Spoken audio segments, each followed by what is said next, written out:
with the most beautiful nursing students in this country. Your Excellency, you are here this morning with the most beautiful principal in this country. And finally, Your Excellency, you are here with the most handsome parliamentary candidate in this country. Hello. So, up to 2008, there was no nursing school in Teshie. When we mentioned it to them some time ago, they said it was not possible. Under President Kufuor, 2008, the MPP government gave back to Teshie nursing and military school. And so, the government that gave back to you, the party that made it possible for you to be here, so beautiful and so shaped, is the MPP government. Hello? And so, the principal told me that apart from the school, you needed a hostel. When we told them, they said it was not possible. But as we speak, the hostel is here. As we speak, the hostel is here. As we speak, the hostel is here. Hello? Hello? Nurses were chopping their alawa until the other man came. Nurses were chopping their alawa in peace until the other man came. And he said nothing is not possible. But Dr. Bawumia says it is possible. That says it is possible. Hello? The only man, the only candidate who can assure you that even if alawa delays, it will come. The only candidate who will make sure that he calls the minister to prepare the alawa list is Dr. Bawumia.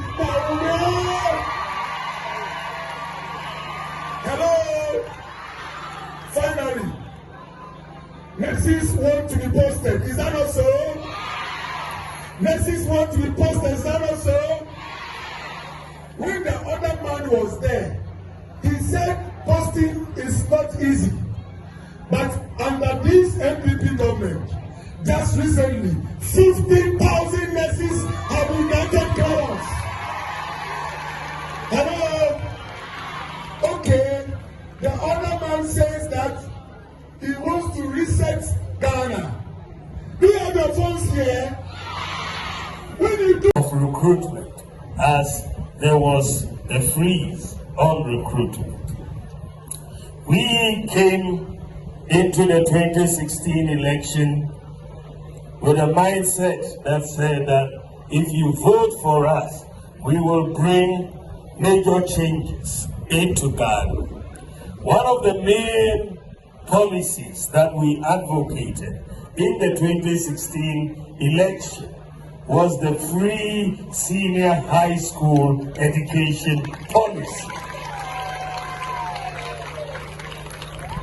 Delayed is better than allowance cancelled. I will continue to make sure, and I'm working with the Ministry of Finance on a scheme, on a way to make sure we don't have delays. So I'm hoping that we can eliminate this issue of delays very soon for all of you.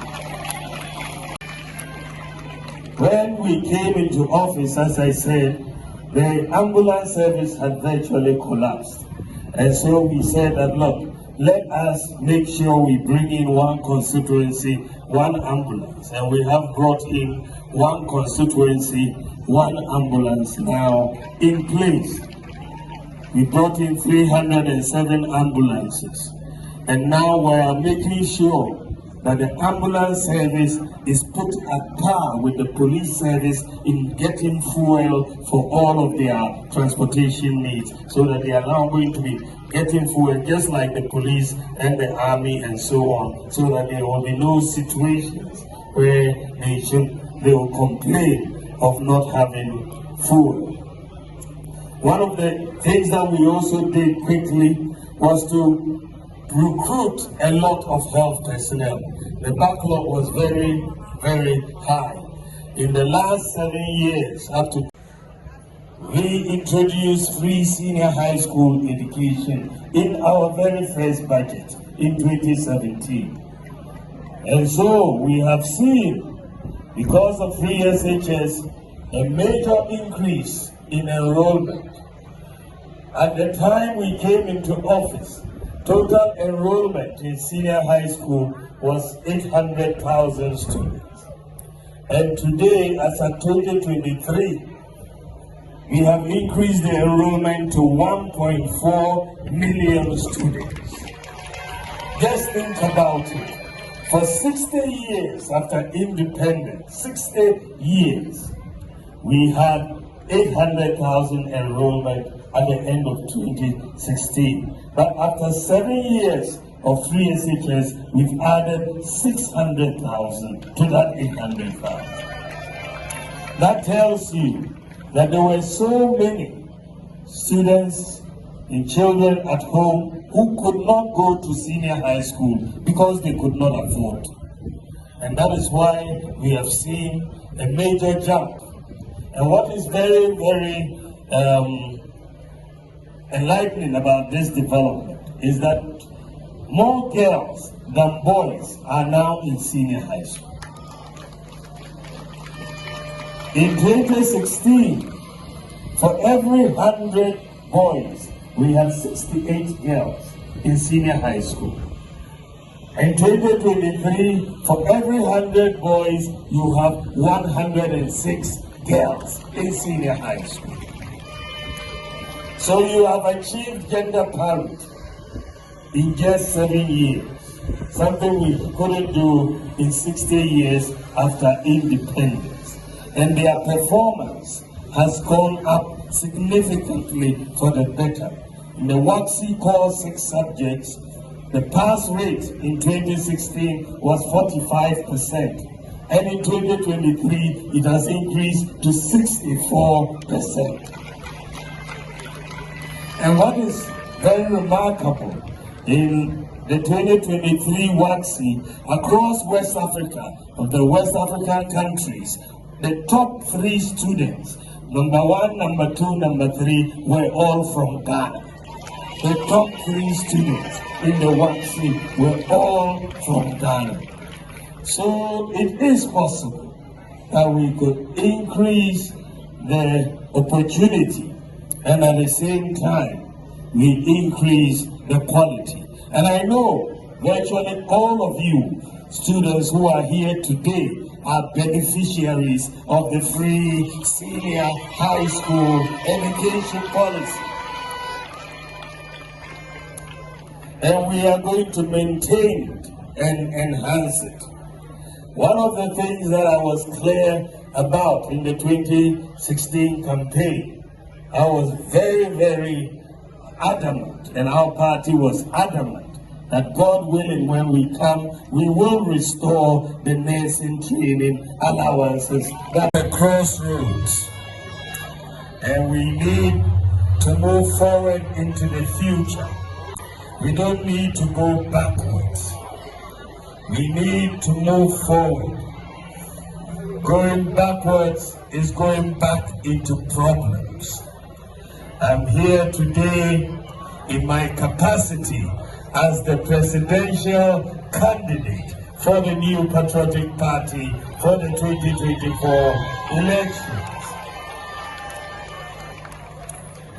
In this election, we have 2 main choices.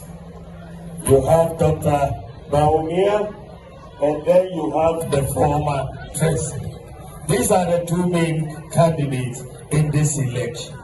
And so our choice in this election will determine whether we want to go forward or we want to go backwards. I want to say to you that the choice should be going forward. Why do I say so? The former president has been president before. He was president for 4.5 years. So we all saw his work when he became president. Not long after, he told us that all the meat was finished and we were only left with the bones. Do you remember that? That we were left with the bones.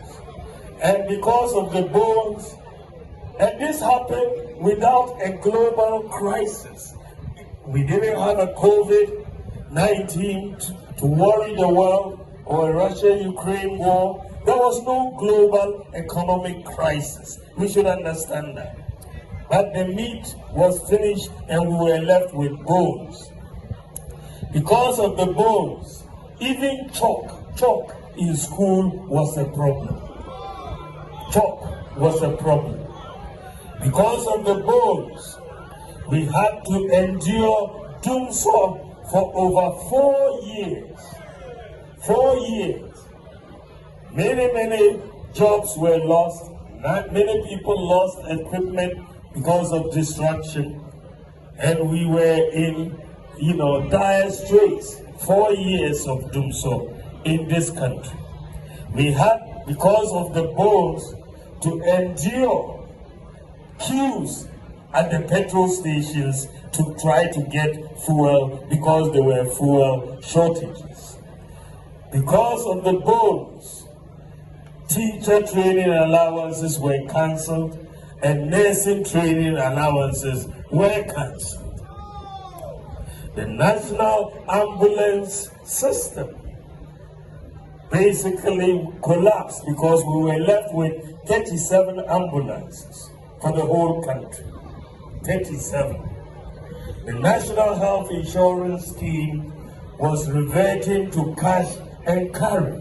It was not working. Pharmacy near you has the drug, how much it costs, and all of that. Because sometimes you go to many pharmacies looking for a drug. So we started the project called the e-pharmacy.